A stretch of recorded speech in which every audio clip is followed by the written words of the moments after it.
Brandon stood up from the dinner table, his voice calm but sharp enough to split the air. "Dad, stay a few more days and get some rest. I need to head back early to take care of business." The sound of his keys hitting the table echoed louder than it should have. I didn't flinch. I just smiled, the kind of smile that hides everything. "Sure," I said, my tone steady. "Go ahead. I'll be fine." He turned and walked into the blazing Cancun sunlight, his white shirt fluttering like victory flags. He thought he'd won. But 3 days later, when Brandon unlocked the door to my home in Portland, his smile vanished. The pride in his eyes froze. The house he had planned to take now stood under my name, protected, untouchable. Before we move forward, please subscribe to the channel and share in the comments what time it is where you are right now. I'd love to know how far it goes. My name is Elias Ford. I'm 60 years old, living alone in a small wooden house in Portland, Oregon. Every morning, I roast my own coffee, listen to the soft hum of the wind through the windows, and let the scent of wood smoke drift across the kitchen. I once believed family was the safest place a man could rest. But I've learned sometimes the people you'd give your life for are the very ones who teach you how to take it back. He phoned just after dusk, the kitchen light throwing a warm circle over the oak. His voice came bright, careful. "Dad, you need a break. Cancun will be good for you." I could hear confidence moving in the background like furniture being arranged for a surprise. I wiped my hands on a towel. A break from what? From the house, from routine, just you and me, reset. His pause was practiced. We fly out of PDX, red eye. I already tracked good fares. Kayla's voice floated in from his side of the line, honeyed and neat. "Mr. Ford, the sea air would do you wonders. Sun, sleep, no chores. Let us treat you." I watched the second hand sweep past the 12. "Treating me with my own card?" I said, half a smile in it. "Just a book," Brandon said quickly. "I'll handle the details." 2 days later, the plan had gravity. He showed up at 7:10 p.m., jacket unzipped, eyes shining like the runway was already underneath us. "I grabbed the seats," he said, waving a printout. 21A and 21B. We'll nap on the plane." He kissed my temple as if blessing a deal already closed. At the counter, I laid out what a father lays out when he's traveling with the son he still believes in. Passport, glasses, 2 shirts rolled tight, a small envelope with cash in case the world forgets plastic. I slid my card across the table. It flashed back a tiny green light, approval disguised as trust. We drove to the airport with the windows cracked for cold air and courage. The sun fell behind the West Hills, and the terminal rose up all glass and promise. Inside, the announcement stitched names to gates with a voice that never tired. He walked ahead, fast and sure, as if getting there first mattered more than getting there together. "Dad," he said at security, "we should talk about the house while we're rested." "On vacation?" "Just outlines." "What would you outline?" I asked. "Options. Condo near services. Easier on you." He smiled. "I'm thinking long term." "I'm thinking truth term," I said, handing my belt to the gray tray. He laughed, light and quick, the way men do when they need the room to be warmer. At the gate, the ceiling buzzed and the carpet swallowed footsteps. I bought water, glanced at the board, 10:45 p.m. boarding, on time. He scrolled on his phone, eyes skimming numbers. Kayla texted a selfie of a packed bag and a heart. I typed back a thumbs up I didn't feel and tucked the bottle receipt into my wallet like a tiny insurance policy against forgetting. Boarding came in zones, Mercy labeled by letters. We shuffled down the jet bridge that smelled like rubber and rain. Economy hummed with small negotiations. Overhead bin Tetris, elbow treaties. I took 21B, he took the window, grinning as if clouds were deals waiting to be signed. "Imagine landing, sleeping, swimming by 3, he said. "Imagine not planning every minute," I said. He shrugged. "Planning is how you win. Winning is how you make enemies," I murmured. "Sometimes you need a neighbor."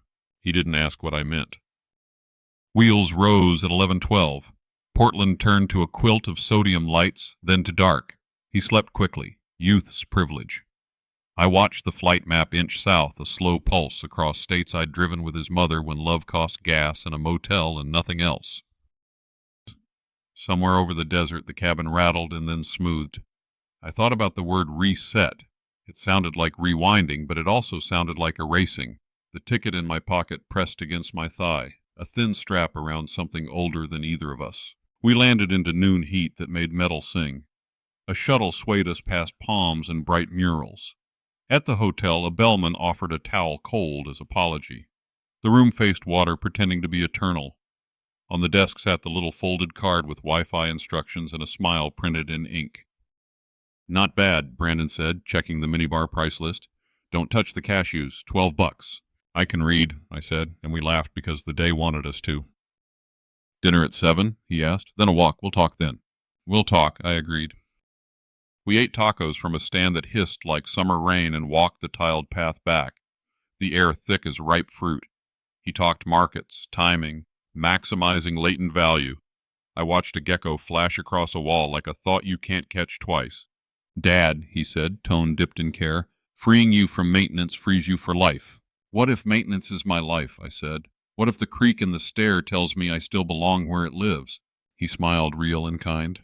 "You'll thank me later." In the room, I ironed a shirt not because it needed it, but because ritual irons the heart. He set an alarm and sank into sleep without ceremony. I stood at the balcony and listened to the sea teach the sand to stay. The ticket lay on the nightstand, the barcode bright under the lamp. A leash tied with love. I didn't know that by morning he'd be tugging the other end. I turned the light off, feeling foolish for how soft hope makes a man's ribs. The air conditioner hummed, steady as a lie told kindly. I believed him. I wanted to. I set my phone face down and pressed both palms to the cool sheet the way you hold a promise before it breaks. I fell asleep smiling because tomorrow had been planned by a son, and fathers forgive planning when it comes with a kiss goodnight. I did not yet know what it would cost to learn the difference between a trip and a test. Morning broke like a blade, clean, bright, and too sharp to touch. Blue stacked on blue, pool, sea, sky. A distant speaker leaked old bolero across clipped hedges and wet tile. At 8:06 a.m., the air conditioner hummed its tired circle, while I stood at the balcony, watching the light climb the palms one notch at a time. Brandon laced his shoes with the speed of a man who'd already decided. "Meeting a friend by the marina," he said, eyes on his phone. "Quick thing, I'll text you. We'll grab lunch after." "Name?" I asked. "Doesn't matter. It's just logistics." He kissed the air near my cheek, a gesture you could miss if you blinked, then slipped into the hallway's white glare. The door sighed shut. The room exhaled. At 9:12, I ironed the same blue shirt from the flight and tried to convince the fabric to forget its creases. I walked the resort path where palm shadows striping the tiles looked like barcodes waiting to be scanned. Vendors drifted past with bracelets and straw hats. Somewhere a blender screamed, then quieted. I told myself a father should not be checking a clock this often. By 11:47, the room had changed temperature without changing degrees. Brandon's extra key card was gone. So was his carry-on. The note card where he doodled a little boat. Gone. I opened the closet even though I knew it would hold only my shirts and the smell of hotel soap. That kind of emptiness has a weight. I went to the lobby with a smile I borrowed from better days. Marble remembered every step and broadcast it back. Behind the desk, a woman with a precise bun greeted me with that professional warmth every traveler hopes to deserve. "Hello," I said. "My son stepped out this morning. Has he—" She searched the screen, polite silence between keystrokes. "Mr. Ford, the second guest on your reservation checked out at 10:06 a.m. He returned his key. Would you like a copy of the folio?" 2 words rearranged the furniture in my chest. Checked out. "Yes, please," I said. Sometimes a piece of paper is the only witness brave enough to tell the truth. The printer breathed and produced a slim confession. Room, dates, city tax, and a tiny minibar charge he swore he'd never touch. Total for the last 24 hours, $148.73. I folded it once, then again the way you fold a map when you still believe it can take you home. The paper's edge bit my thumb. Honest pain. Outside, noon pressed its hot palm against my face. I called. The tone clipped clean and cold. I texted. Delivered. I texted again. Nothing. The ocean kept signing its name on the shore, wave after wave, as if repetition could make anything permanent. I sat in a rattan chair in the shade and let the wind comb the sweat from my hairline. Somewhere, a bellman laughed. Somewhere, a golf cart beeped in reverse. I took inventory the way men do when they've lost something they can't yet name. 200s, 320s, a passport that remembered better journeys, and a receipt that suddenly weighed more than the wallet around it. A manager in a navy blazer approached with measured concern. "Mr. Ford, can we offer assistance?" "A quiet corner," I said, "and a computer if possible." He led me to a small business nook with a glass door and a view of hibiscus. The chair squeaked when I sat, like a truth catching in the throat. I opened my email, forwarded the folio to myself, photographed the timestamps, the front desk monitor with the reflected ceiling lights, the room without his suitcase, angles, dates, proof. Evidence is just memory with a backbone. I changed my flight. $155 fee. 7:40 p.m. Departure with a short connection. I printed the confirmation because paper is stubborn and I needed something that wouldn't disappear when a battery died. The clerk slid me a manila envelope, courtroom beige. I wrote the date on its tab in block letters, 12:58 p.m. "Anything else we can do?" the manager asked. "Yes," I said. "Please note that I remain the only guest on this room.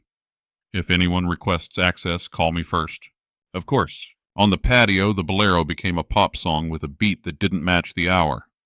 I bought a bottle of water and couldn't swallow more than 2 gulps. A boy chased a lizard across the path and laughed when it vanished into the hedge, as if disappearing were a magic trick and not a habit. I tried the airline app. His name sat there, patient and undeniable, on a 12:35 p.m. flight back to Portland. The screen didn't gloat. It didn't need to. A server set a menu on the table as if I might be hungry. "Lunch, sir?" "A pen," I said, "and the check for the water." He returned with both. I wrote everything I knew in ugly capitals, times, amounts, desk names, the exact phrase the clerk used, even the bolt pattern on the lobby floor, so I wouldn't forget how certainty looks when it turns its back. I slid the receipt behind the folio, paper layered over paper. A small armor. 2 older men argued in Spanish about soccer at the next table and then laughed like brothers who'd fought this fight 100 times. I thought of the last time Brandon needed rent money and how quickly I found my checkbook, how proud he looked when he promised to pay me back by June, how quickly June can leave. One more pass through the room to record what absence looks like, a half bottle of sunscreen, a damp towel that kept the shape of his shoulders, the quiet whine of the air conditioner making circles out of circles. I locked the door and felt the knob with my palm to be sure it held. When I returned to the lobby, the clerk looked up. "Do you want us to keep your envelope in the safe?" "I'll keep it with me," I said. "Some burdens are better carried where you can see them." I stepped back into the sun. A gull balanced on the pool's edge like a priest blessing shallow water. A cloud crossed the sky and forgot to take the heat. I pressed the envelope to my chest and counted 8 breaths, then 8 more. Calm is heavier than grief, but it sits quieter. A couple posed by the bougainvillea.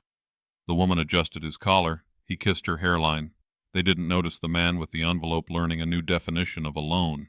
I watched the road that led to the airport, a thin white ribbon disappearing into glare. I listened to the sea insist on its rhythm. I studied the paper in my hands until the ink looked like a horizon.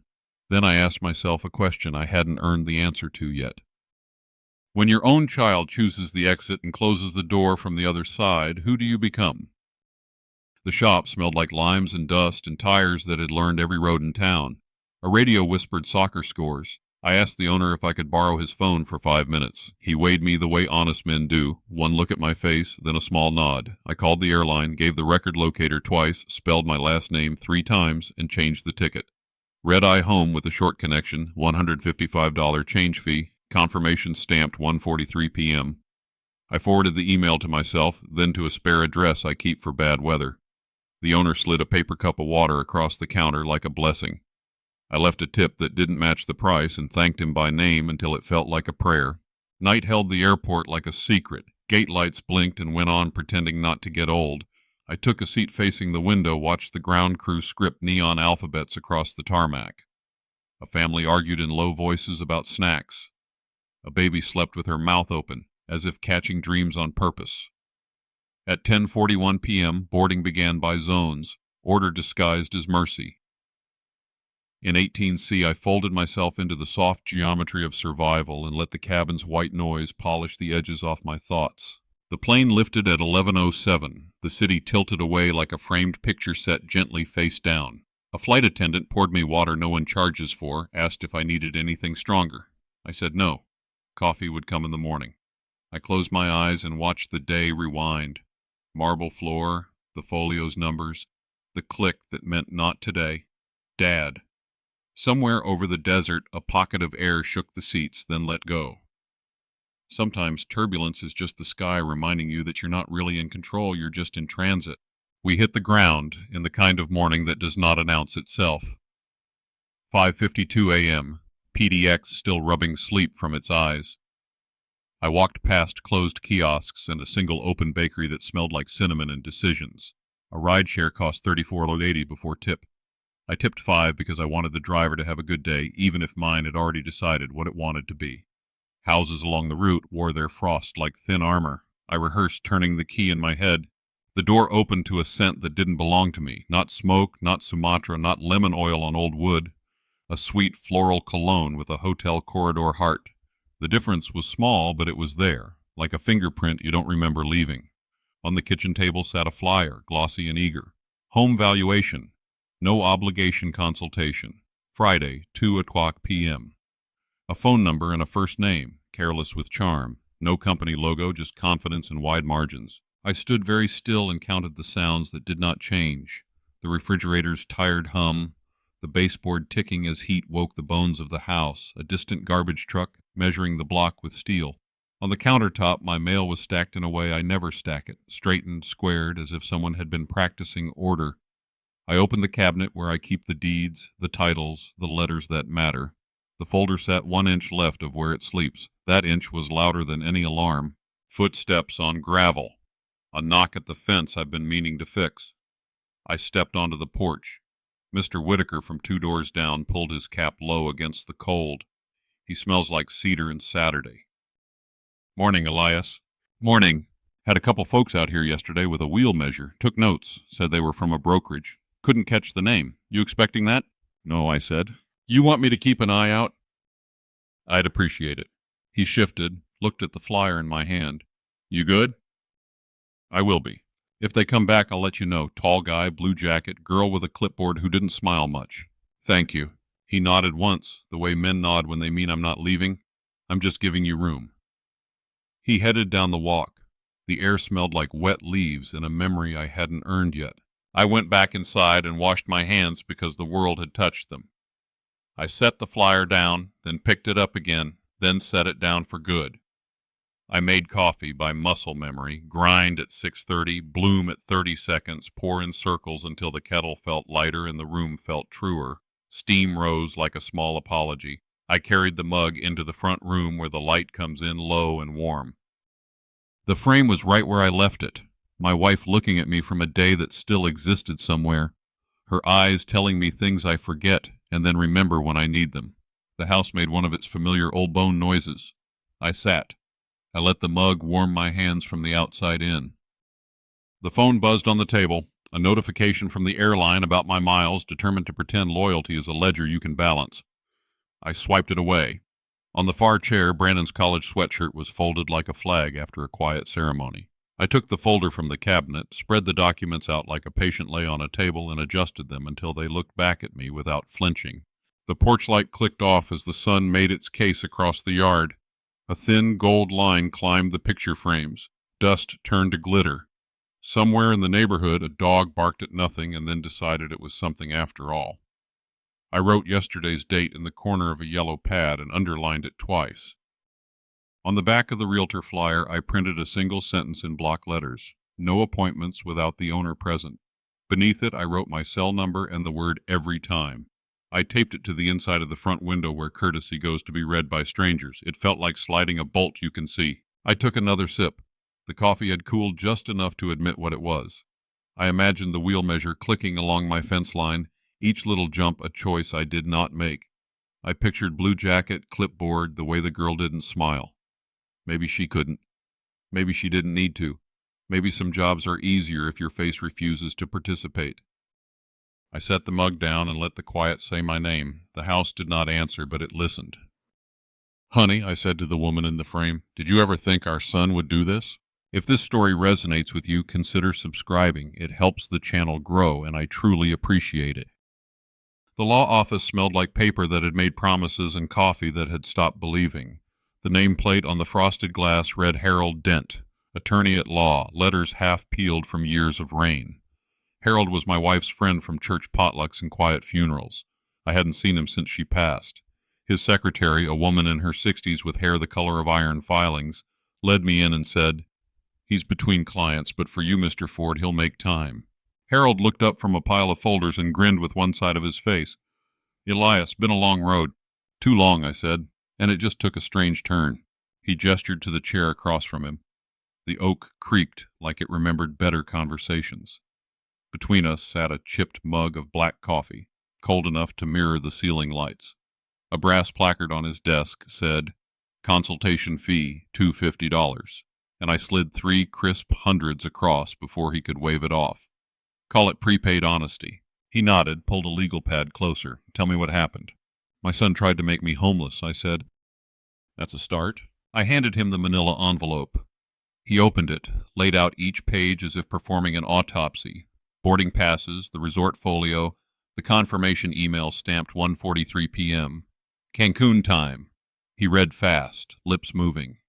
"You were out of the country 3 full days. Any witnesses?" "The hotel clerk, maybe the shop owner where I booked my flight. I have receipts, timestamps, card charges, everything's logged." He scribbled a note. "All right. Now tell me what you found when you got back." "Flyers. A realtor's name I don't recognize. Files moved. A neighbor saw 2 people measuring the property line." Harold frowned, flipped open his laptop. The blue glow sharpened his wrinkles into a map of patience. "Let's check the county database." He typed in the parcel number from my deed. A progress wheel spun, slow as justice. Then the screen blinked up a document. "Petition for temporary power of attorney. Filed by Brandon Ford, pending review." Submission date: the same morning I was boarding my return flight. Harold tapped the screen with his pen. "See this? It's not a sale, not yet. But it's a door half open. If approved, he could act in your name for 90 days. I stared at the words until they blurred. "Without my signature?" He sighed. "The system assumes good faith, but if you can prove you weren't even in the country when it was filed, it collapses under its own weight." He printed the record. The printer hissed like a snake, deciding whether to strike. "Bring me everything with dates," he said. "Airline confirmations, resort invoice, even your roaming charges. Time zones matter. They're the fingerprints of truth." I laid out the proofs one by one. Flight PDX DFW CUN at 11:07 p.m., check-in at the hotel 8:12 a.m., change fee 155, processed 1:43 p.m., taxi receipt 3480C from Portland Airport on return. Every number built a wall higher than his excuses. Harold smiled without humor. "Good. That's the kind of wall that keeps wolves out. We'll draft a notice of dispute, file it at the county clerk first thing tomorrow. I'll attach your travel evidence. Once stamped, any action he takes becomes voidable." "How much will that cost?" $200 to file, my hourly after that, but it's cheaper than losing a home." "I'm not worried about the house," I said. "I'm worried about what made him think he could take it." "That's not law," Harold said softly. "That's blood, harder to fix." He leaned back, glasses sliding down his nose. "Elias, you're going to need patience. Courts crawl, paper trails don't run." "I've got time," I said. He already took the rest. Harold turned the mug in a slow circle. "You know, your wife used to say you were the calm one." "She mistook calm for quiet," I answered. "Quiet doesn't mean peace. It just means the noise moved inside." For a moment neither of us spoke. The wall clock ticked 3:17 p.m. Outside, rain began its soft rehearsal against the window. I felt the day exhale. "Tell me straight, Harold. What happens if he tries again?" "Then we make sure the next door he opens belongs to a courtroom." I nodded, folded the documents back into the envelope. The paper edges felt less like evidence now and more like armor. I stood to leave. He asked, "You still roasting your own coffee?" "Every morning." "Keep doing that," he said. "Some rituals remind us we're still ours." I stepped into the hallway. The rain had grown confident. The receptionist looked up, offered a smile that had survived decades of clients who didn't. I pulled my coat tighter, the envelope under my arm like a living thing. Outside, the city smelled of wet concrete and early regret. Traffic hissed by in gray streaks. I looked at the courthouse 2 blocks down, lights flickering behind rain-streaked glass. Justice, waiting to be convinced. By the time I reached my truck, I knew this wasn't just about reclaiming papers. It was about proving that silence isn't surrender, that a father's still voice can be louder than a son's ambition. I sat behind the wheel, started the engine, and asked the question that had been pacing in my head since Cancun. "Is silence a virtue?" or the worst kind of crime when truth is begging to be spoken. I set the table the way my wife taught me. Forks left, knives bright, napkins folded like small promises.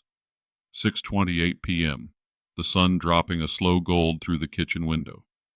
The roast chicken cost $12.49 and smelled like a memory trying to make peace with the present. One candle, not for romance, for clarity. Brandon arrived with Kayla, laughter clinging to their coats. He swept the room like a man checking exits, then kissed my cheek. "Dinner smells great, Dad." "Sit," I said. "We'll eat, then we'll talk." Steam rose. Plates knocked like quiet bells. I poured water, watched the ripples settle into little mirrors. "Are you trying to turn my home into your capital?" I asked. Brandon didn't blink. "Think about my future. This place ties you down. Cash could set us all free." Kayla slid her hand under his sleeve. "Less maintenance, less stress," she said. "Efficiency." I looked at the red line the knife left on porcelain. "People slice their own flesh sometimes and call it kindness."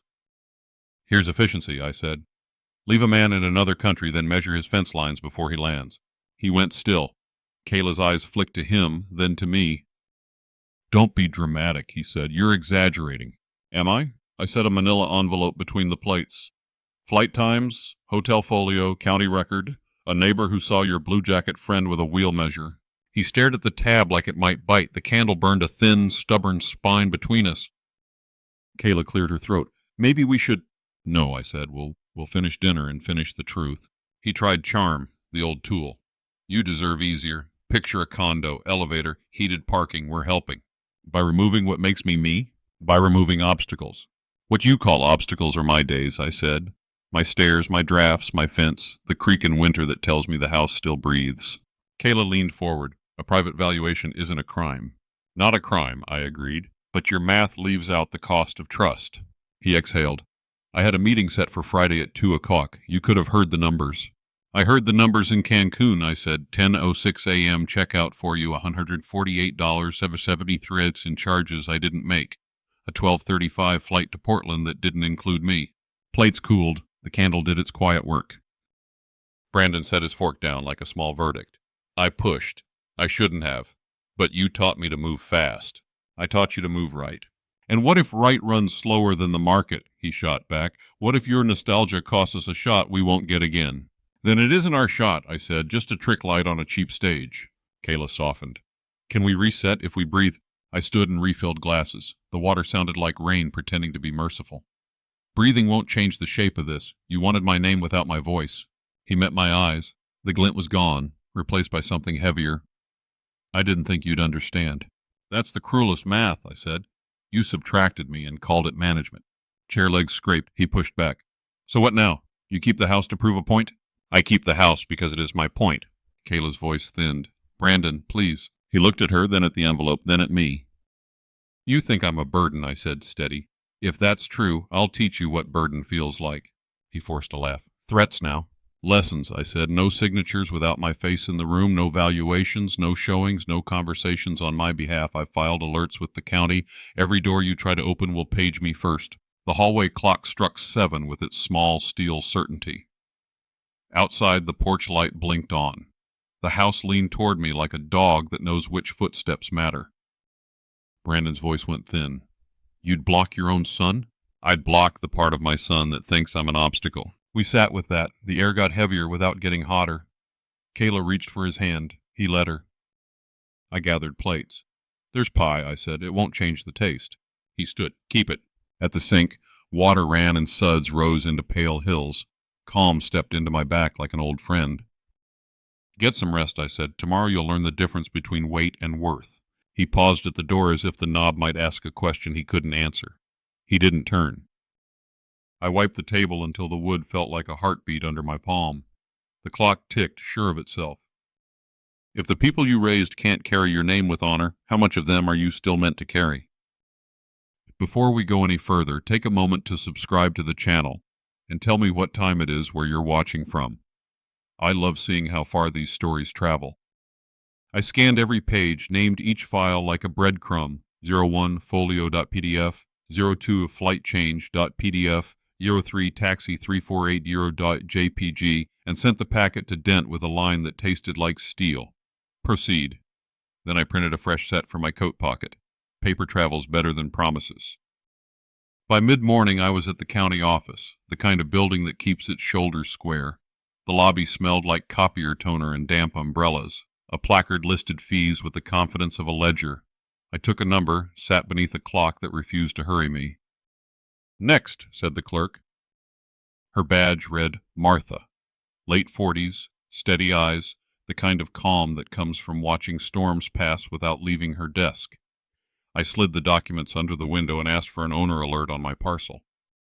She tapped keys, the screen reflecting in her glasses. "There's a pending petition here," she said softly. "You're doing the right thing." "How much?" "$35," Martha answered. "We'll flag it, so any change demands in-person verification and a phone call to you." "That call will be answered," I said.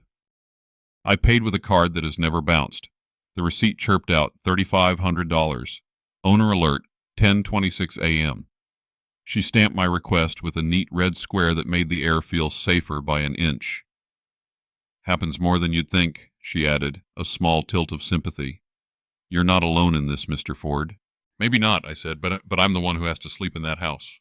Back home I copied the receipt to my envelope, logged the time in my yellow pad, circled it twice. At 6:07 p.m., my phone chimed. A text from Whitaker next door. "You'll want this." A link followed. Doorbell footage loaded into a quiet evening. A man in a blue jacket stepped into frame, glancing left and right like guilt learning to walk. He lifted tape from his pocket and smoothed a sheet across my front gate. The camera caught creases flattening under his palm. The sign said, "For rent," in a font that shouted because it didn't have facts. He snapped a photo for proof of a lie and strode away.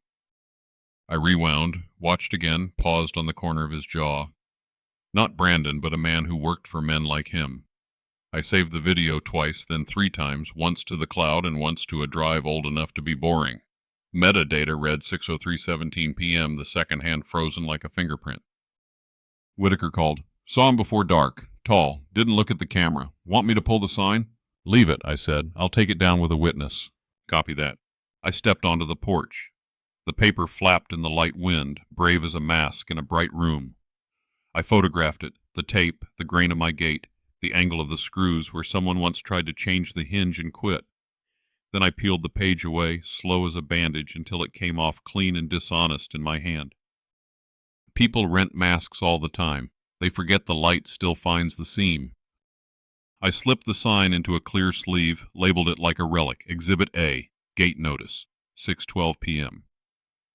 The maple leaves clattered above me, wind moving through them like a whispered verdict. The house exhaled, boards easing as if it had been holding its breath with me. I set the sleeve on the table beside the coffee tin and the old silver ring I still wear out of habit. Somewhere down the block a chime swung, metal kissing metal. I closed my eyes and counted to 8, then 8 again, the way you do when you're keeping calm from spilling. I thought I understood what was happening in Cancun. Tonight made it plainer. My son wasn't just betraying me, he was testing the law.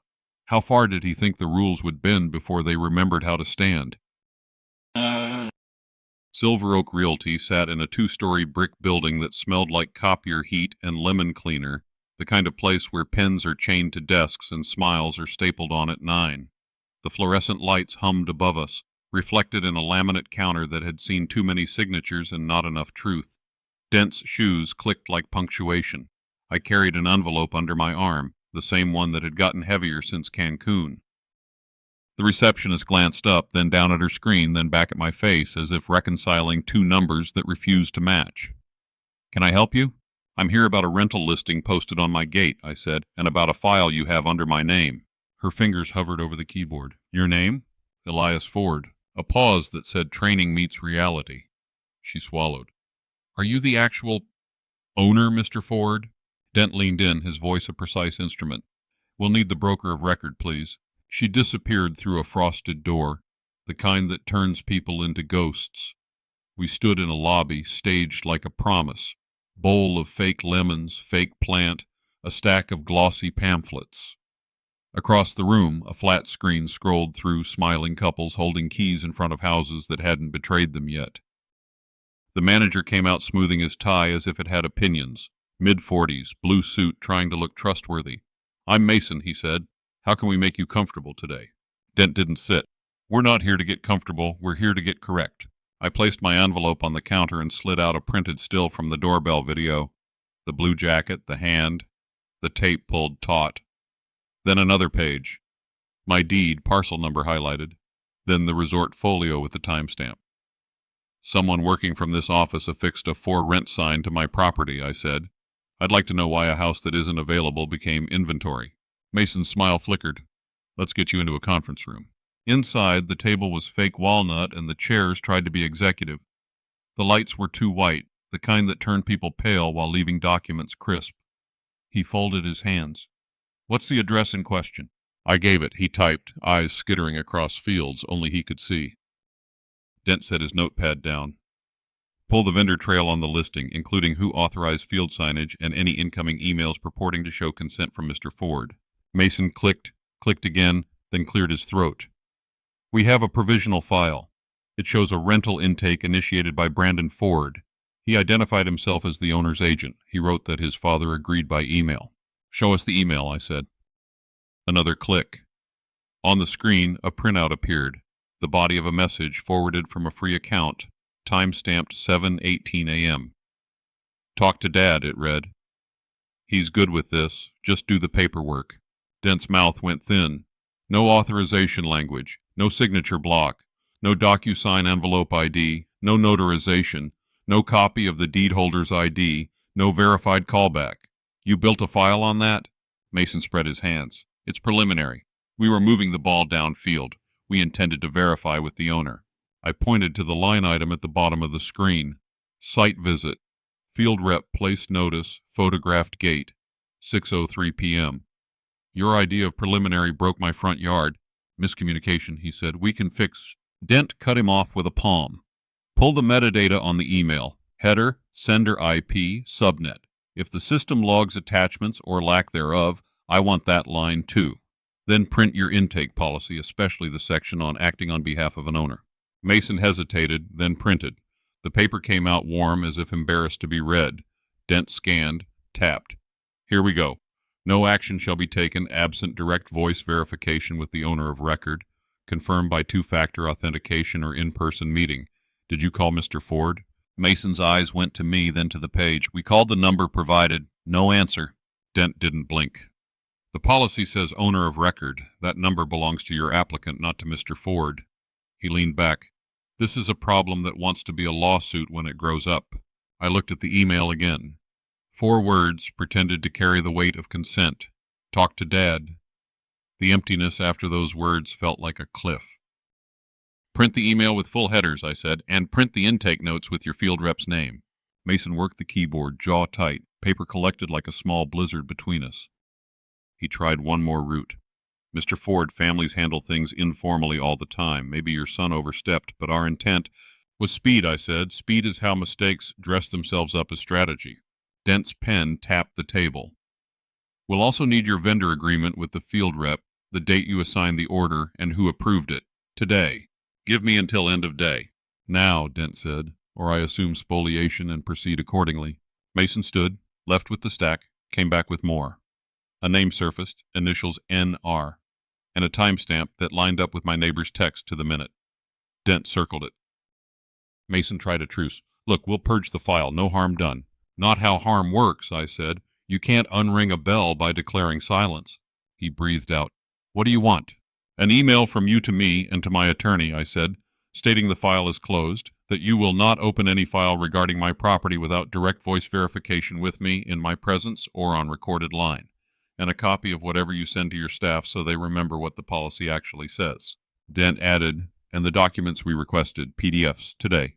Mason stared at the fluorescent light as if it could hand him courage. "Fine." We stood, the chairs sighed, relieved. Dent shook no hands. At the door, the receptionist looked at me with something like apology. "Are you really the owner?" she whispered. "Yes," I said. "I'm sorry," she murmured. "It's just people say things, and if you type them into the form believes." Outside, the day had the chalky brightness of a page left in the sun. Dent held the folder like a verdict. This is good, he said. They moved without authority. We have the email, the lack of signature, the field action. Your travel proofs lock the dates. We'll add it to the county filing. I nodded. They didn't need a knife. What? Betrayal, I said. It doesn't always need a weapon. Sometimes it borrows your trust, puts it in an email, and forwards it to whoever will act the fastest. We reached the curb. Traffic stitched itself along the street. I looked at the building windows reflecting a sky that had already forgiven everything. I thought of the fluorescent lights, the cold table, the 4 words on the screen that tried to stand upright without bones. If an office can move a stranger's hand toward my gate on the strength of a sentence, how many sentences stand between me and losing the roof that keeps my name warm? If you'd like to support the channel, a simple subscribe and like goes a long way. Thank you for being here. Rain braided itself across the window like dark wire. The kitchen light buzzed, throwing a tired gold over the table I'd rubbed with lemon oil an hour before, as if polish could stop a crack from widening. 9:11 p.m. on the oven clock. The house held its breath the way old houses do when they recognize the weather in a man's voice. The knock came fast, not asking permission. Brandon stepped in with Rain on his shoulders and a certainty he hadn't earned. Kayla hovered behind him, coat clutched, eyes scanning the room as if truth could be misplaced like a set of keys. "Planning to sue me, Dad?" he said, half a laugh, half a dare. "I'm planning to teach you something simple," I answered. "Every action leaves a footprint. You've been walking in wet cement." He rolled his eyes. "I just want to build something. Do you know what kind of pressure I'm under?" "You're not building," I said. "You're gambling with my name as the collateral." Kayla slid forward, palms out. "Let's not turn this into a canyon we can't cross." I didn't sit. Neither did he. The rain struck the glass harder, as if the storm had a side in it. "Here's the canyon," I said, laying a printout on the table. "Rental intake, doorbell still. Email with 4 words pretending to be consent." Brandon didn't look down. "You always make paperwork sound like gospel." "When you try to sell a man's peace by the square foot," I said, "paper is the only gospel that remembers." He laughed once, short. "You think some county alert and a stack of receipts make you bulletproof?" "They make me visible," I said, "and men who do business in the dark hate light." "Stop," Kayla whispered. "Brandon, listen." He shook her hand off gently. "You always wanted me to aim higher, Dad." "I wanted you to climb," I said, "not step on the roof beam that holds us both up." He looked past me at the hallway, at the framed photo of his mother. "You're being dramatic." "I'm being careful." "Careful is just slow fear," he said. "Markets don't wait." "Neither does consequence," I said. Kayla moved to the stove, turned the flame down, though nothing was cooking. Motion for the sake of mercy. "What would make this right?" she asked. "Call the broker," I said. "Close the file, put it in writing, tell your friends the property line speaks English and my name is the only translation." Brandon's jaw tightened. "You love that house more than you love me." "I love you enough not to let you become the kind of man who thinks a deed is a shortcut to dignity." He stepped closer. The overhead light flickered, a nervous eyelid. We were a yard apart and 20 years deep. "You taught me speed," he said. "I taught you work," I said. "You taught me to win." "I taught you to lose clean, and then win honest." He swallowed. "What if I apologize?" "Then apologize," I said, "to yourself for knowing better." "Dad," Kayla said, voice thin, "we can unwind this. He panicked, that's all." "Panic doesn't place signs," I said. "Panic doesn't file petitions. Panic leaves the chips on the table and walks away. This," I tapped the paper, "is design." The wind shifted. The porch chime knocked once, thoughtful. Brandon finally looked at the page. He traced the timestamp with his finger as if time would smudge. "Do you even know what it feels like to be 30 and behind?" he asked. "I know what it feels like to be 60 and still paying for what 30 thought it could outrun." He flinched, then masked it. "So what now? You block everything?" "I verify everything," I said. "If my name is the door, my face is the key." He stared at me, and I could see the boy who used to stand on a chair to watch me pour coffee, the boy who asked how long a kettle takes to sing. He looked away first. "End it," Kayla said, almost to herself. "Please." "Tomorrow morning," I said, "you'll send the email I require. You'll CC my attorney. You'll say you acted without confirmed authorization and that you will not act again without my voice on a recorded line.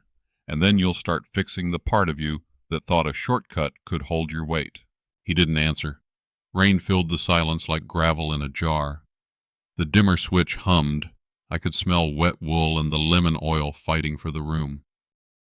"You're going to cut me out," he said quietly. "I'm going to cut the rope that's dragging us off the cliff," I said. "You can climb back up, or you can call that free fall a business plan." Kayla wiped at her eyes, quick, embarrassed by tears that hadn't asked permission either. "We'll fix it," she said. Brandon reached for the paper, then pulled his hand back as if truth burned. He exhaled, a sound too old for his face. "Go home," I said. "Sleep. Make the right call at 9. He nodded once. Pride tried to argue, then sat down and kept its mouth shut. He turned toward the door. The hallway bulb steadied. The storm blinked. When blood knocks at your door with weather on its shoulders, where does forgiveness stop being mercy and start becoming a map that leads you off your own land? Morning broke in grayscale. The rain had gone but left fingerprints on every window. The smell of wet cedar drifted through the cracks, and the house hummed low the way it does before something changes shape. At 8:14 a.m., my phone buzzed. Dent's name lit the screen. He didn't waste breath. "Elias, your son went further than we thought." "How far?" "He used that fraudulent lease to open a temporary business account at River West Credit Union. He listed rental income under your address to prove asset flow. Small deposits, 300, 600, 800, enough to make a ledger look alive." I sat down, the chair protesting like old bones. "He built a current out of counterfeit tides." "He called it startup funding," Dent said, but when you use your father's deed as ballast, it's theft in nicer shoes." "What now?" "We build higher ground, bring everything you have. Resort invoice, flight records, Wi-Fi logs, the video, even that doorbell timestamp. The county's already looped in. This qualifies under elder financial exploitation." I drove downtown through streets still slick with the night's temper. 9:03 a.m., the courthouse parking lot glistened like tarnished silver. Inside, the air tasted like toner and coffee burned twice. The officer at the desk read the header on Dent's file and raised an eyebrow. "Elder exploitation's a serious claim, sir. You sure you want to file this?" "I'm sure," I said. "He made the choice for me." The detective on duty, Sergeant Voss, nameplate slightly tilted, took us into interview room 2. Beige walls, one camera, the table's laminate peeling at the corners. Dent spread the evidence across it like a map of betrayal, receipts stacked by time zone, email headers aligned by UTC offsets, flight itineraries cross-checked against resort invoices, proof not just of where I was, but where I wasn't. Voss whistled low. "That's airtight. Cancun UTC 5, Portland UTC 8. He filed at 10:14 a.m. your time, while you were still airborne over Dallas." Dent nodded. He leveraged absence as opportunity. Voss typed notes, keys clicking like a clock speeding up. "We'll draft a preliminary report. We'll forward it to Financial Crimes and Adult Protective Services. You might be asked to testify later." "I'll do it," I said. He looked up. "You understand this could lead to charges, fraud, false representation, possibly identity misuse." "I understand," I said. "He used my trust as his signature." Dent handed over the printed still from the doorbell footage, then the email. Both dated and authenticated, metadata preserved. The printer in the corner began its slow recital, page after page sliding into the tray. The sound filled the room, measured and relentless. Paper becoming witness. Voss read aloud portions of the report. Subject, Brandon Ford. Relation, son. Action, unauthorized attempt to assume partial control of real property via falsified management authority. He paused, looked at me. "You're handling this calmly." "I've been calm long enough," I said. "Now it's truth's turn." Dent's eyes flicked to mine, approval hidden behind fatigue. Voss printed the acknowledgment sheet and slid it forward. I signed, the pen scratching through silence. Outside, the precinct hall smelled of rain drying on uniforms. The fluorescent bulbs hummed like uneasy bees. Behind us, the copy machine spit one last page, the header stamped in blue. Initial report. Active case. Voss walked us to the door. "Mr. Ford, you did the right thing. We'll keep you updated. Just remember, he's still your son." I looked at the wet street beyond the glass. So was Cain. Dent exhaled a half laugh, half sigh. "You really want to quote Genesis right now?" "It's not a quote," I said. "It's a pattern." We stepped outside. The air had cooled, the kind of chill that tells you the storm has finished teaching whatever lesson it meant to give. Traffic hissed through puddles. The clouds split open just enough for a thin blade of light to cut the wet pavement in half. Dent tucked the file under his arm. "Now the law carries the weight. You don't have to." "I carried it because it had my name on it," I said. "Now it has a case number instead." The sound of the printer still echoed in my ears, slow and mechanical, like justice learning to walk again. The rain stopped completely, leaving behind that strange quiet where even guilt has to decide what it sounds like. If a father must hand his own child to the law to keep the truth intact, does that make him a protector or an executioner with paperwork? If you're still here with me, thank you. It means the story is speaking to you. Feel free to subscribe and let me know the time where you are right now. I'd love to see the distance between us. The cafe sat on the corner of S.E. Water Avenue, close enough to the Willamette that you could taste the metal of the river in the steam. The rain had turned to mist, thin and restless. The sign above the door said Harbor Brew, the kind of place that pretends not to notice who's nursing guilt in the corner. Kayla was already there, her coat draped over the chair, 2 coffees cooling between us. Her eyes were ringed in sleepless purple. The spoon in her cup had stopped stirring, but still trembled. "I can't keep this secret anymore," she said. Her voice was soft, frayed at the edges. "Brandon. He put down a $10,000 deposit on a warehouse lease. He used your secondary credit card, the one with your name embossed above his." The sound of it was a dull hammer. I watched the surface of my coffee tilt, one black drop slipping over the rim, staining the white napkin between us. Guilt always finds fabric. "I gave him access to that card years ago," I said quietly, "for emergencies, not ambition." She nodded. "He said it was a startup, something about a logistics app. He wanted to show investors that he controlled a physical asset. The warehouse was supposed to prove it." "Where is it?" "North Portland, Dockside Industrial Park, Unit 47B. "Did he tell you how he planned to pay the balance?" She looked away. "He didn't plan that far. He thought once the account showed movement, the bank would approve a line of credit. They always do for young entrepreneurs." His words, not mine. The smell of burnt espresso curled through the air. I pressed my palms flat on the table to stop them from shaking. "Kayla," I said, "he's not chasing dreams anymore. He's building them out of someone else's name." Her eyes filled but didn't spill. "I know. I told him last night that I couldn't follow him down this path. He didn't even argue. He just looked at me like the ground had disappeared." I sighed, slow and deliberate. "Sometimes losing the floor is how you remember gravity." She covered her face for a moment.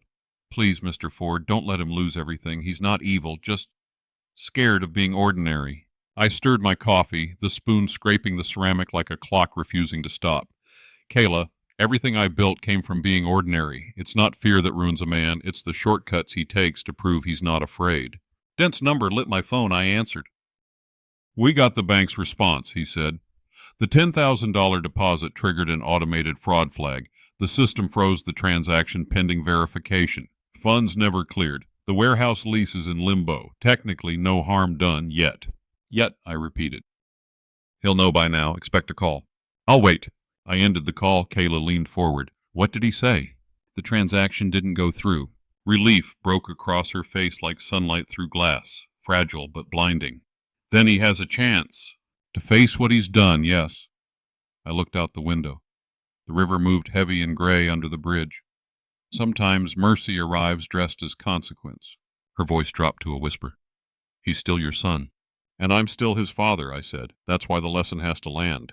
Her phone buzzed. She looked down, then turned it to me. Brandon's name on the screen, the message short and shaking. "Dad, I'm sorry. I didn't think it would go this far." I read it twice, then 3 times, as if repetition could shrink the distance between us. I typed slowly, "No, Brandon, you just didn't think justice would walk this fast." She stared at me. "That's all you'll say?" "It's enough." Outside, a barge moved along the river, engines low and stubborn, dragging the weight of something too heavy to name. I thought about the card, the warehouse, the signature he forged with my absence. A man can lose money, rebuild it. But when a son gambles his father's name, the currency turns to blood. Kayla stood. "He's going to break when he realizes the police are involved." "Then let him break," I said. "That's how light gets in." She flinched at the calm in my tone. "You sound like you don't care." "I care," I said. "I just stopped confusing care with rescue." She wiped her eyes with the napkin I'd stained earlier. The black mark spread, 2 stains meeting like a mirrored confession. "He'll call you," she said. "I know. And if he begs, I'll listen, but listening isn't forgiveness." The cafe door opened. The wind carried the smell of the river inside. Kayla buttoned her coat, nodded once, then left, her footsteps fading like an apology the air didn't know how to keep. I sat for a while longer. The coffee had gone cold. I pulled the receipt from under my cup, $4.75 for the cappuccino, $2.95 for hers, and placed 2 tens on the table. Payment always needs closure, even when guilt doesn't. My phone buzzed again. Another message from Brandon. No words this time, just a single emoji of praying hands. I stared at it, at the small digital desperation glowing against the dark. I closed the phone, pocketed it, and whispered to the empty seat across from me. Some prayers aren't meant to be answered yet. The rain began again, softer now, tapping the windows like knuckles seeking entrance. I watched it run down the glass, merging into the river beyond, all the wrong choices flowing the same way downstream. If redemption requires loss, then how much must a father let go before his son learns to hold something real? The courthouse smelled like paper and rain-damp wool. Room 204, Oregon County Court. The kind of room where truth doesn't shout. It waits. A row of old portraits lined the back wall, men who once believed justice could fit neatly into a wooden frame. I sat at the petitioner's table, suit pressed but worn thin at the elbows. The tie was my late wife's gift, navy with silver stitching. Dent sat beside me, posture straight, folders stacked in surgical order. Across the aisle, Brandon kept his head low. The room's hum settled between us like an invisible wall. The bailiff called for order. The judge entered, gray hair, clear eyes, the calm of someone who's seen every kind of lie. Case number 226741, the clerk read, Ford versus Ford. The sound of it hit harder than I expected. My own name twice, split by a word that means war. The judge leaned forward. Mr. Elias Ford, do you confirm that you did not authorize any transfer or management of your property located at 418 Willow Bend Road? I confirm, I said. My voice didn't shake, though my chest did. And I can verify my location at the time through airline, resort, and phone records.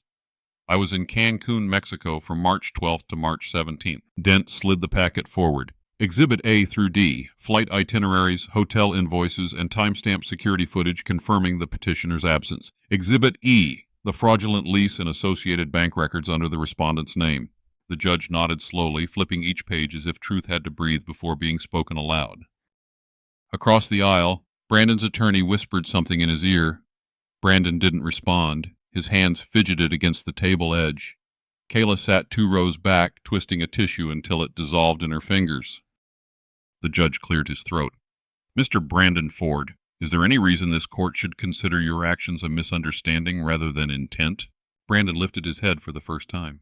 His eyes were rimmed red. I thought I could fix it before it mattered, he said quietly. I didn't mean to steal. I just wanted a chance to build something. Dent's tone was measured but cold. You don't build on someone else's foundation by erasing their name from the deed. Brandon looked at me, searching for an opening that wasn't there. Dad. I met his eyes. The word you're looking for isn't dad, it's victim. A sharp inhale swept through the courtroom. The judge rapped the gavel once. Enough. We'll keep this civil. Dent handed over the last page. Your Honor, these records show cross-border timestamps between UTC-5 and UTC-8, making physical authorization impossible. We request immediate protection of the petitioner's property and a freeze on any accounts opened under fraudulent representation. The judge reviewed the papers again. Silence stretched, taut as wire. Finally he spoke. This court recognizes the pattern of elder financial exploitation as defined by Oregon Revised Statute 124.1110. I hereby issue a protective order securing Mr. Elias Ford's property rights and instruct all financial institutions involved to void associated transactions. Brandon's lawyer sank back, defeated. The judge continued. Mr. Brandon Ford, as part of this resolution, you are required to complete a certified financial ethics and rehabilitation program. Further penalties will be suspended contingent upon compliance and restitution of all funds involved.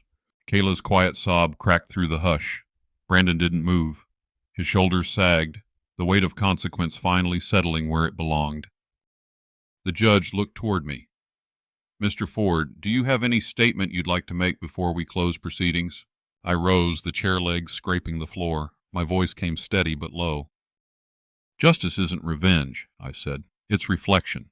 Sometimes it just holds the mirror long enough for the guilty to see their own face. For a moment, no one spoke. The judge nodded once, wrote something on the record, and adjourned. As people began to file out, the morning light slipped through the high windows, catching the dust in golden suspension. Dent gathered the documents, his movements slow, methodical. "Elias," he said quietly, "you did what you had to." "I did what was left," I said. Brandon stood motionless. Kayla touched his arm, but he didn't look at her. I walked past him, the sound of my shoes echoing against marble. At the door I paused, not out of pity, but memory. He whispered behind me, barely audible, "I didn't want to hurt you." I turned slightly. "You didn't want to get caught." Outside, the air was cool, the courthouse steps slick with dew. Reporters waited for bigger scandals, not quiet wars like this one. I stood for a moment under the Oregon sky, the clouds thinning to silver. Inside that courtroom, something had ended. Not just a case, but the illusion that family always means safety. Justice doesn't rebuild the house. It just stops the termites from owning it. As sunlight hit the courthouse seal, the dust glimmered like confetti, the faint celebration of a truth too heavy for joy. When justice finally looks like your own reflection, can you still recognize the person it's protecting? Let's take a brief pause here. If the story has kept you this far, please subscribe, and share the time zone you're watching from in the comments. It reminds me that we're connected, even in silence. Dawn came clean, rinsed by a night that finally ran out of thunder. The kitchen felt newly washed, the air thin and cold enough to sharpen a thought. I ground Sumatra beans the way I always do, 13 slow turns of the wrist, let them bloom, then poured in circles until steam drew a faint halo above the mug. The house listened. Old wood remembers how to breathe after a storm. Outside on the porch, the "for rent" sign we'd bagged as evidence had slipped from the table and skittered into the yard. A light wind pushed it along the path like a lie that had lost its legs. I picked it up, slid it back into its sleeve, labeled the edge in black ink, "Closed case, kept lesson." A squirrel scolded me from the maple as if to say, "You should have known sooner." The inbox pinged at 7:11 a.m. Kayla's name. A short email, careful and plain. "Thank you for not destroying us. I'm getting Brandon into therapy. I'll drive him myself. We'll pay what we owe." I read it twice, let my breath out slowly, and answered with a sentence that did not try to be more than it was. "Keep your promises. That's all." I turned on the radio. A soft trumpet found the room and unbuttoned it. Autumn leaves.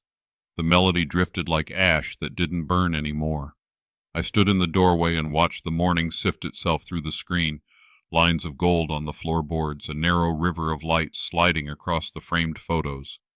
My wife laughing with her eyes shut. Brandon, 5 years old, holding a paper kite we built together at the kitchen table. I could almost hear the tape ripping, the small, fierce joy of flight.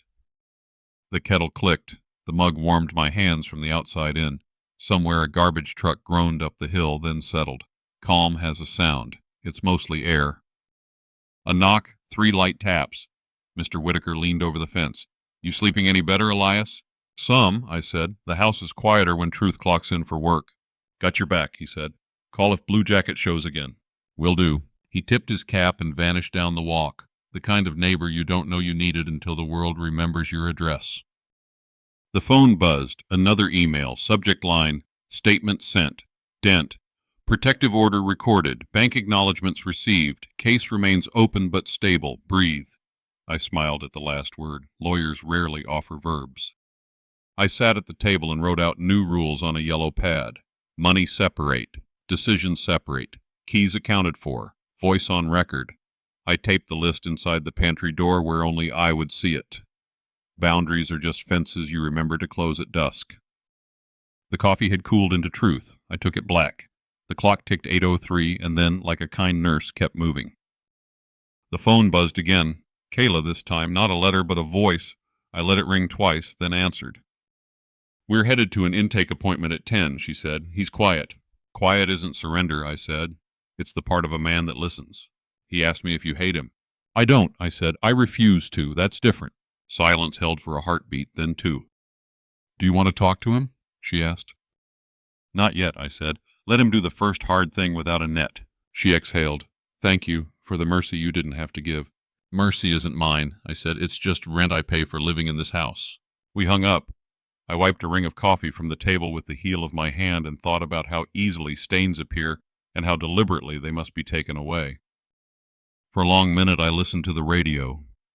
The trumpet gave the melody to a piano that had seen winter. It felt like someone folding a letter they weren't ready to mail. I opened the back door and stepped into a yard washed thin. Wet grass bent under my shoes.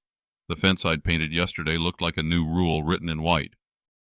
I set the old photo of Brandon on the windowsill, the one where he's reaching up for a kite I'm lifting into wind. The boy's face is fearless. The man will have to earn that back. I poured the last of the coffee, then set the mug on Anne's old cork coaster. The cork is cracked in a neat circle, like a halo that knows better than to glow. I looked up at her picture and let the morning answer me with quiet. People never really lose family, they just learn who gets to stay. I lifted the mug, smiled without ceremony, and met my wife's eyes in the glass. "Are we finally home?" I asked her. The house breathed, and for once I believed it. 3 days later, my phone buzzed with a message from the volunteer group I'd joined years ago but hadn't seen since Anne passed. "We're fixing up homes in the neighborhood this weekend, Mr. Ford. You in?" I looked out through the screen door. The rain had washed the sky clean, leaving it pale blue, fragile, like something that might break if you breathed too hard. The porch still smelled of fresh paint and wet cedar. The house was silent, but it no longer felt empty. It felt paused, as if waiting for music to start again. I typed back, "I'll bring the tools and the coffee." For the first time in months, I meant every word. As I stepped outside, the morning light hit the side of the house, warming the boards I'd rebuilt with my own hands. The air was cool and forgiving. Somewhere in that stillness, I thought I heard Anne's laugh, just a ripple of memory, but enough to steady me. Maybe God doesn't take everything from us. Maybe he just takes enough for us to finally understand what's worth keeping. The world kept moving, small and ordinary. A child's bike bell rang down the street. A neighbor waved. Life, stubborn and soft, had found its rhythm again. I sat on the porch rail watching sunlight slide across the yard. The house, my house, was breathing again. No longer a battlefield of the family drama that had nearly drowned it, but a quiet testament to what survives when love stops being naive and starts being chosen. Brandon hadn't called. I didn't expect him to. Some distances aren't measured in miles, but in lessons. He'd lost more than money. He'd lost the version of his father who would have cleaned up his messes. Still, I hoped the silence would one day turn into something better. Regret, maybe. Then courage. Then peace. I walked back inside, brewed a fresh pot of coffee. The smell filled the room, rich and dark, like soil before spring. I placed a second mug across the table out of habit more than hope. Maybe one day he'd sit there again, maybe not. The clock on the wall ticked softly. Each sound felt earned. I looked toward the window, toward the world I'd almost lost. "If your own blood betrays you," I said quietly, "do you strike back? Or let truth collect the debt itself?" I didn't need an answer. I already knew. I poured a little more coffee, watched the steam curl upward like a prayer with nowhere to be. Betrayal always comes with a price. I just learned how to make them pay it themselves, slowly, legally, and completely. The wind shifted through the open door, bringing with it the faint hum of the town. The grocery truck backing up, a radio playing faint country music, the fragile sound of normal returning. As the camera would fade, I'd still be here, cleaning the counter, folding a towel, letting the house hum its quiet victory. Justice doesn't shout. It waits, then it stands. And in the end, that's all this story ever was. A long, patient kind of revenge story, told not with anger, but with proof. If this story brings you comfort, feel free to subscribe and share it. Someone out there might need it too. Thank you for spending your time with me. Stay safe, take care of your home, and cherish your family while you still can. Now, if you're ready for another story, click on the next video. You won't want to miss it.